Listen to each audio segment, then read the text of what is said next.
wonder and mystery. So nobody knew at the time, and nobody really knows today exactly what happened, but you were going to figure it out if you could, what happened.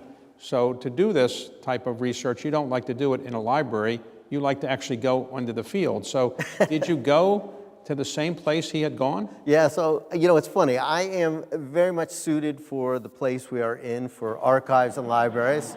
One can look at my physical physique. But usually what happens is when I'm doing research, you start to feel like and wonder, can you really know what was happening? And one of the things I found in those journals in the chest, one of them described where Fawcett had gone. Fawcett had described where he wanted to go.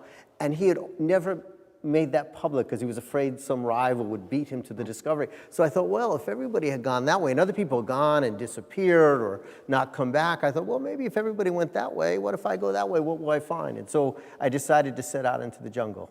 Now, before you did this, did you update your own will? Well, that's a sensitive topic. I did take out an extra life insurance policy.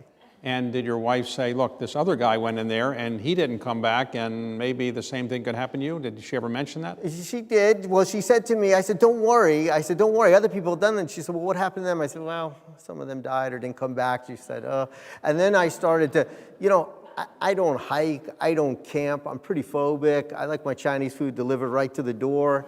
And so I'm starting to pack for this trip. And my wife takes one look at me when I'm packing and she says, David, you got to go to one of these stores and get some real equipment. So of course I went to one of these stores. I think it was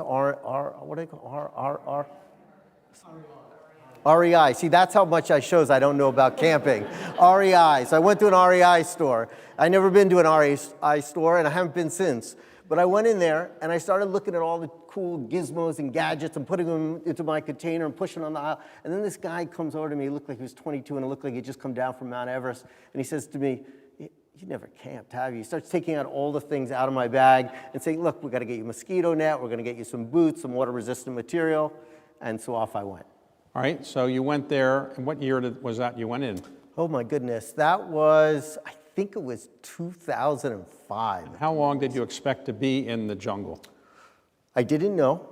I had a guide. It was just going to be the two of us. We were going to go into the southern basin of the Amazon. It was an area where the indigenous communities have territorial control over these areas, but they've been under assault so much from settlers and people seeking wood and forestry that it's really dangerous. You can't just wander onto the land. So I found a guide who spoke the indigenous languages, would introduce me, and we set off, and it ended up taking all total about 2 months. 2 months, and were you able to send letters to your wife? Oh, no.